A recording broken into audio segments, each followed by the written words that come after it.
Hello civil engineers, मेरा नाम है कौस्तुभ आहिर और CSM trainers and consultant institute की तरफ से मैं आप सभी का इस वीडियो के अंदर स्वागत करता हूं। तो दोस्तों, जैसे कि आपको पता है कि underground water tank estimation course का ये हमारा तीसरा सेशन है और लास्ट सेशन में हमने देखा था कि कैसे हम हमारा जो फर्स्ट आइटम ऑफ वर्क है जो है अर्थ वर्क इन एक्सकैवेशन, तो उसकी क्वांटिटी हमें कैसे कैलकुलेट करनी है ये हमने लास्ट सेशन में कवर किया था, राइट। तो इस वीडियो में अभी हम लोग ये देखने वाले हैं कि एक्सकैवेशन के बाद हमें जो काम करने होते हैं अंडरग्राउंड वाटर टैंक बनाने के लिए ड्राइंग के अनुसार, तो उन कामों के लिए क्वांटिटी कैसे कैलकुलेट करनी है ये अभी हम लोग इस सेशन में कवर करेंगे। तो चलिए वीडियो को स्टार्ट करते हैं।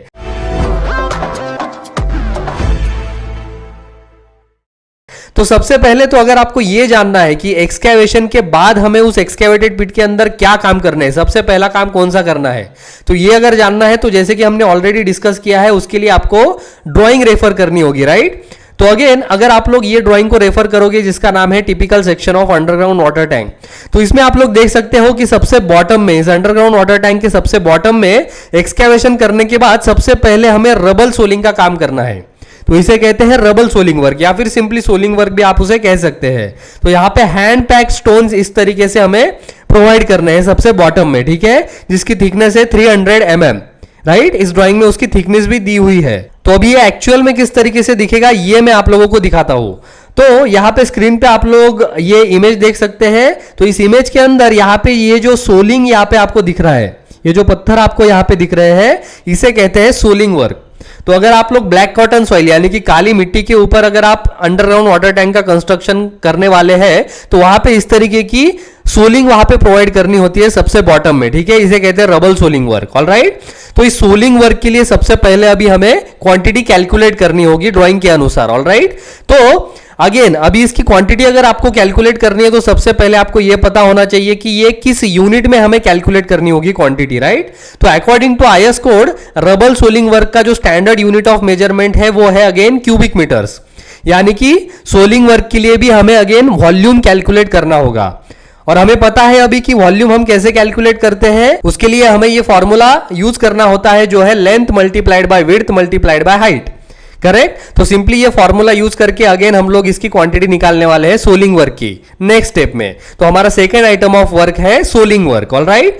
तो अगेन यहां पे अगर आप लोग देखोगे इस सोलिंग वर्क की जो लेंथ है और उसकी जो विड्थ है वो एग्जैक्टली सेम रहने वाली है जितना हमने एक्सकैवेशन के लिए लेंथ और विड्थ लिया था, राइट। अगर आपको याद है तो लास्ट सेशन में हमने देखा था कि जो पीसीसी बेड का जो साइज है तो एग्जैक्टली सेम साइज का सोलिंग वर्क उसके नीचे होने वाला है according to this drawing, right. तो हमने जो एक्सकैवेशन पिट का जो साइज लिया था तो वो भी एग्जैक्टली सेम लिया था as that of the size of this PCC bed और as that of the size of this rubble soling work, right. दोनों का साइज सेम ही है। तो एक्सकैवेशन पिट के लिए जो हमने साइज कंसीडर किया था क्वांटिटी कैलकुलेट करने के लिए वो एग्जैक्टली इस रबल सोलिंग वर्क के साइज के जैसा ही था, राइट, वो सेम ही था। तो यहां पे अभी हमने जो एक्सकैवेशन की क्वांटिटी निकालने के लिए जो लेंथ एंड विड्थ लिया था वो सेम लेंथ एंड विड्थ हम यहां पे सोलिंग वर्क के लिए भी लेने वाले हैं, ठीक है। तो इसका लेंथ होगा 3 मीटर्स और इसका विड्थ होगा 1.8 मीटर्स, राइट। क्योंकि जो हमारा एक्सकैवेशन का जो लेंथ एंड विड्थ था उसी सेम एरिया में ये रबल सोलिंग वर्क होने वाला है, करेक्ट। तो इसीलिए हमने ये लेंथ और विड्थ सेम ही ली है। अगर मैं वापस जाता हूं तो यहां पे आप लोग देख सकते हैं कि एक्सकैवेशन क्वांटिटी निकालने के लिए हमने जो लेंथ एंड विड्थ लिया था वही सेम लेंथ एंड विड्थ हम लोग यहां भी लेने वाले हैं, राइट। अब इसके बाद हमें लेनी होगी उसकी थिकनेस या फिर उसकी हाइट, क्योंकि हमारा जो फॉर्मूला है वो है length multiplied by width multiplied by height, correct. तो यहां पे हाइट हम लोग लेंगे 0.3 मीटर्स। क्यों? क्योंकि ये हमें ड्राइंग में दी गई है। यहां पे अगर आप लोग देखोगे तो यहां पे आप लोग देख सकते हैं कि इस रबल सोलिंग वर्क की थिकनेस है 300 mm, right. Hand pack stones of 300 mm thickness. तो इसको अगर आप लोग मीटर में कन्वर्ट करोगे तो वो होगा 0.3 मीटर्स। तो वही वैल्यू हमने यहां पे ली है, राइट। अब यहां पे तीनों वैल्यूज मिलने के बाद सिंपली हम लोग अभी इन वैल्यूज को इस फॉर्मूला में पुटअप करेंगे जो है length multiplied by width multiplied by height. तो इन तीन डायमेंशंस को अगर आप लोग इस फॉर्मूला में पुटअप करोगे तो वो आंसर आपको मिलेगा मल्टीप्लीकेशन करने के बाद 1.62 क्यूबिक मीटर्स, करेक्ट। आप लोग भी इसको कैलकुलेट करके देख सकते हो, क्रॉस चेक कर सकते हो। तो इस तरीके से सोलिंग वर्क की भी जो हमारा सेकेंड आइटम ऑफ वर्क है उसकी भी क्वांटिटी हमने यहां पे निकाल ली है जो हमको मिली है 1.62 cubic metres, alright. I hope that this particular calculation is clear to all of you. अब इसके बाद सोलिंग वर्क के बाद हमें कौन सा काम करना होगा ये अभी हम लोग देखेंगे। तो बेसिकली अभी हम लोग यहाँ पे क्या कर रहे हैं कि हर एक आइटम ऑफ वर्क की वन बाय वन हर एक आइटम ऑफ वर्क की क्वांटिटी हम लोग सबसे पहले कैलकुलेट करेंगे, और उसके बाद जब हम सारे आइटम्स ऑफ वर्क की क्वांटिटीज कैलकुलेट कर लेंगे तो उसके बाद हम लोग वन बाय वन अगेन हर एक आइटम ऑफ वर्क की कॉस्ट भी कैलकुलेट करेंगे। ठीक है, तो फिलहाल अभी हम ओनली क्वांटिटीज कैलकुलेट कर रहे हैं हर एक आइटम ऑफ वर्क के लिए। तो बेसिकली अगर आपको जानना है कि सोलिंग वर्क के बाद कौन सा काम होने वाला है साइड पे, तो अगेन आपको ये ड्राइंग रेफर करनी होगी। तो यहां पे आप लोग देख सकते हैं कि सोलिंग वर्क के ऊपर जो हमारा नेक्स्ट काम होने वाला है वो है casting of this PCC bed. Plane cement concrete का एक बेड यहां पे कास्ट होने वाला है इस तरीके का ड्राइंग के अनुसार, राइट, जिसकी थिकनेस है 100 mm। तो अगेन यहां पे क्या होगा, अभी जो हमारा एक्सकेवेशन का हमने जो साइज लिया था एक्सकेवेशन पिट का लेंथ और उसकी विड्थ, तो अगेन ये जो पीसीसी बेड की लेंथ और विड्थ है वो एग्जैक्टली सेम ही रहने वाली है as that of the length and width of the excavation pit, right. तो अगेन जो सोलिंग वर्क के लिए अभी हमने जो लेंथ एंड विड्थ लिया था वही सेम लेंथ एंड विड्थ हम लोग पीसीसी बेड के लिए भी लेने वाले हैं, करेक्ट। ओनली उसकी जो हाइट है या फिर जो थिकनेस है वही चेंज होगी, जो कि यहां पे दी गई है 100 mm यानी कि 0.1 मीटर्स, राइट। तो अगेन अगर आपको यहां पे पीसीसी वर्क का अगर क्वांटिटी कैलकुलेट करनी है तो आपको यह जानना जरूरी है कि ये क्वांटिटी हमें किस यूनिट में निकालनी होगी। तो बेसिकली पीसीसी वर्क की quantity according to IS code हमें कैलकुलेट करनी होती है अगेन क्यूबिक मीटर्स में ही, उसका भी स्टैंडर्ड यूनिट ऑफ मेजरमेंट है क्यूबिक मीटर्स। ठीक है, तो अगेन यहां पे भी हमें अगेन उसका वॉल्यूम ही कैलकुलेट करना है, और वॉल्यूम अगेन हम कैसे कैलकुलेट करते हैं, हमें अगेन सेम फॉर्मूला यूज करना होगा जो है length multiplied by width multiplied by height, correct. तो यहां पे हमने ऑलरेडी देखा है कि उसकी लेंथ एंड विड्थ सेम ही रहने वाली है as that of the length and width of the excavation pit और as that of the length and width of the rubble soling work, correct. तो अगेन इसकी लेंथ होगी 3 मीटर्स और इसकी विड्थ होगी 1.8 मीटर्स, करेक्ट। एंड उसके बाद उसकी जो हाइट है या फिर उसकी जो थिकनेस है वो अभी हमने ड्राइंग में देखी थी वो है 100 mm, करेक्ट। यहां पे आप लोग देख सकते हैं, if you follow my cursor you can see this, right, it is 100 mm। तो यहां पे 100 mm मतलब क्या, वो है 0.1 मीटर, करेक्ट। तो अभी इन 3 डायमेंशंस को सिंपली हम इस फॉर्मूला के अंदर पुटअप करेंगे। The formula is length multiplied by width multiplied by height. तो इन वैल्यूज को यहां पे पुटअप करने के बाद इनका मल्टीप्लीकेशन जब आप करेंगे तो आपको इसकी क्वांटिटी मिलेगी 0.54 क्यूबिक मीटर्स, राइट। तो इस तरीके से इस इमेज में आप लोग देख सकते हैं इस तरीके से पीसीसी बेड वहां पे कास्ट किया जाएगा इस सोलिंग वर्क के ऊपर, और उसकी क्वांटिटी हमें यहां पे मिल रही है 0.54 क्यूबिक मीटर्स, ऑलराइट। तो इस तरीके से हमारा जो तीसरा आइटम ऑफ वर्क है पीसीसी वर्क, उसके लिए भी हमने यहां पे क्वांटिटी कैलकुलेट कर ली है। अब इसके बाद जो हमारा नेक्स्ट आइटम ऑफ वर्क है वो क्या होगा, उसके लिए अगेन हमें इस ड्राइंग को रेफर करना पड़ेगा। तो यहां पे पीसीसी बेड के बाद आप लोग देख सकते हैं कि यहां पे अभी अंडरग्राउंड वाटर टैंक का बॉटम आरसीसी स्लैब कास्ट होने वाला है, करेक्ट।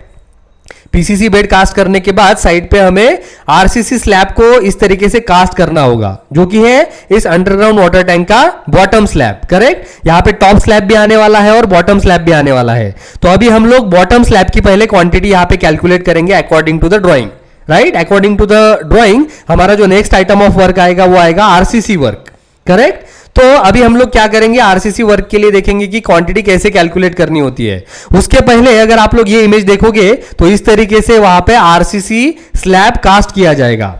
अब जो कि ये आरसीसी मेंबर है, जो कि ये आरसीसी स्लैब है, तो इसमें कंक्रीट के साथ स्टील भी फिक्स होगा, राइट। आरसीसी मेंबर्स में कंक्रीट भी होता है और स्टील भी होता है, इसीलिए उसे हम रीइंफोर्स सीमेंट कंक्रीट मेंबर्स कहते हैं, राइट। अब यहां पे जो स्टील की क्वांटिटी है इस कंक्रीट के अंदर, उसको हमें सेपरेटली कैलकुलेट करना होता है। तो basically according to IS code हमें बताता है कि जब भी आप आरसीसी वर्क्स के लिए क्वांटिटी कैलकुलेट करोगे तो कंक्रीट की क्वांटिटी आपको सेपरेटली कैलकुलेट करनी होती है और रीइंफोर्समेंट की सेपरेटली, ये आईएस कोड हमें बताता है, ऑलराइट। तो इसीलिए हम लोग अभी सबसे पहले तो इसकी कंक्रीट क्वांटिटी कैलकुलेट करेंगे। तो हमेशा आपको याद रखना है जब भी आप एस्टीमेट बनाते समय आरसीसी वर्क्स ऐसी हेडिंग लिखेंगे और या फिर आरसीसी वर्क्स के लिए क्वांटिटी निकालेंगे तो उसमें आपको कंक्रीट की ही क्वांटिटी निकालनी होती है, और फिर बाद में रीइंफोर्समेंट हेडिंग के अंदर आपको रीइंफोर्समेंट की या स्टील की क्वांटिटी सेपरेटली निकालनी होगी, ठीक है।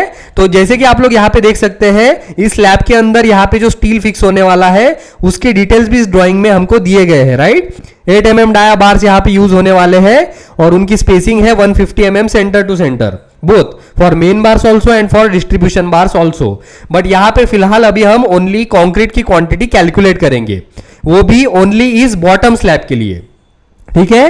तो यहां पे अगेन आरसीसी वर्क्स की जो क्वांटिटी होती है वो हमें कैसे कैलकुलेट करनी होती है, किस यूनिट में करनी होती है, तो again according to IS code इसका स्टैंडर्ड यूनिट ऑफ मेजरमेंट है क्यूबिक मीटर्स, ठीक है। आरसीसी वर्क्स की भी क्वांटिटी, कंक्रीट की क्वांटिटी बेसिकली हमें अगेन क्यूबिक मीटर्स में ही निकालनी होती है। तो अगेन हमारा फॉर्मूला सेम ही रहने वाला है, जो है length multiplied by width multiplied by height और थिकनेस, करेक्ट। तो यहां पे अब हमें जो साइज लेनी है, इस आरसीसी स्लैब की जो साइज लेनी है वो सेम होगी exactly as that of the size of the water tank, ठीक है। अब यहां पे ये गलती नहीं करनी है, जो हमने पीसीसी बेड की साइज ली थी, जो हमने पीसीसी बेड की लेंथ और विड्थ ली थी, वही सेम लेंथ और विड्थ हम लोग आरसीसी स्लैब के लिए नहीं ले सकते हैं, क्योंकि अगर आप लोग ये ड्राइंग रेफर करोगे तो यहां पे क्लियरली हमको दिखाया गया है कि जो आरसीसी स्लैब का एरिया है वो एग्जैक्टली है equal to the area of this underground water tank, correct. और इस अंडरग्राउंड वाटर टैंक की साइज हमें ऑलरेडी यहां पे ड्राइंग में दी गई है टॉप पे, करेक्ट। उसकी साइज है, उसकी लेंथ है बेसिकली 2.7 मीटर्स। तो इस आरसीसी स्लैब की भी लेंथ होगी 2.7 मीटर्स ओनली।